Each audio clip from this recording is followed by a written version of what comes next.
the championship capital of Philippine basketball, and we welcome you to our special and exclusive coverage. Miko Halili kasama El Decano, Senyor Quinito Henson, at si Richard Del Rosario. Gentlemen, akala nung mga tao, grabe na yung kagabi. Grabe ulit ngayong araw na ito, Quinito. Well, sa tingin ko, no, itong laro na ito, magiging seryoso. Kausap ko si Coach Raiko Toroman ng Smart Gilas team at ang sabi niya sa akin, we want to make the ultimate all-stars angry. Ay, bakit? We Bakit owe it naman? to the fans. Bakit? Sabi niya, dapat maging seryoso sila because ang pangarap nila na makapasok sila sa Olympics. Eh, hindi naman bawal managinip, hindi naman bawal mangarap, at hindi naman bawal maniwala sa sariling kakayahan. Richard, ano palagay mo? Will Smart Gilas make a real game out of this dream showdown with the Smart All-Stars? Well, definitely magiging mas seryoso itong Smart Gilas team. They are preparing for something big. This is the best tune-up game for them. Ako personally, ako naiiyak.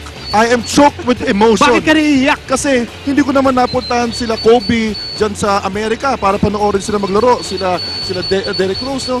Ngayon, pinuntahan nila ako. So I'm really Ikaw ang touched. pinuntahan. Oo, so Kobe, D. Rose, Durant, love you.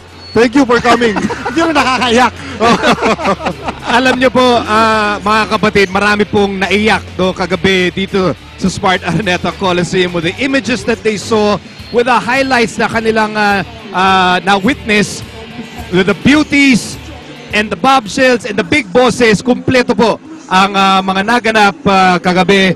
All the unforgettable moments, the unveiling of the Smart Araneta Coliseum. So from now on, yan na po ang tawag natin sa championship capital of Philippine hoops. Nagsimula ang aksyon, Arwin Santos starting off with 6 straight points for the PBA All-Stars, and then the fireworks started to erupt. Jason Castro stealing off Chris Paul. Kailan po natin makikita yan? Only in this kind of extravaganza. Chris Paul off the backboard para kay Kobe Bryant. Sa mga All-Star game po lang natin nakikita ito. It happened last night. It's going to happen again tonight. Highlight of the night, MVP to MVP. Kobe Bryant to Derrick Rose. The crowd going bananas. And there's JaVale McGee who scored, I think, 5,000 points. All on slam dunks.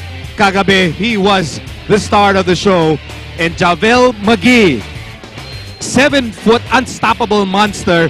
Siya po ang poproblemahin ng Smart Gilas today. Kevin Durant with 20 points in the first half on a variety of offensive moves. Siyempre, CP3, alam ng lahat ng kanyang kakayahan. And Derrick Rose at ating mga bisita having a blast dito po sa Maynila.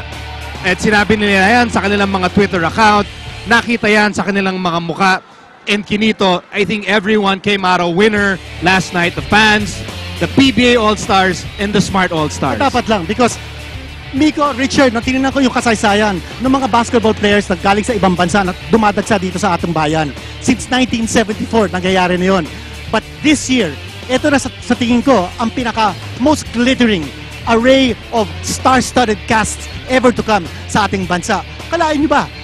In this particular lineup, 4 ang Rookies of the Year. 2 ang regular season MVPs. 1, 2-time Finals MVP. 1, youngest scoring champion sa Liga ng Amerika. Kanya, I think this is the most star-studded cast and you couldn't ask anything more. Nandito na yung mga pinakamagaling na basketball players sa buong mundo. Richard, ano masasabi mo? You having all those Defensive Player of the Year awards sa Manresa High School. What can you say? Alam mo, natutuwa talaga ako. This is an early Christmas gift to all the basketball fans dito sa atin. And this event has put the Philippines in the spotlight of basketball all over the world. Oh, yeah. Talaga, pinapansin ngayon, nandito lahat ng mga superstars, magkakasama. Ngayon lang natin sila makikita maglalaro na magkakasama. Kahit naman maglaro sila ulit doon sa kanilang bansa, hindi na magkakasama yung mga yan. Ngayon lang nagkakaroon tayo ng opportunity. Everybody's talking about the Philippines. Everybody's talking about this event. Kaya napakaganda itong event na to. Sa ilang sandali, sisimulan na natin ang part 2 ng Smart Ultimate All-Star Weekend. The Smart All-Stars led by Derrick Rose. Kakalabanin ang ating national team, ang Smart Gilas, dito lamang sa Active on IBC. Hi, I'm Chris Paul and you're tuned into Active, Live Active.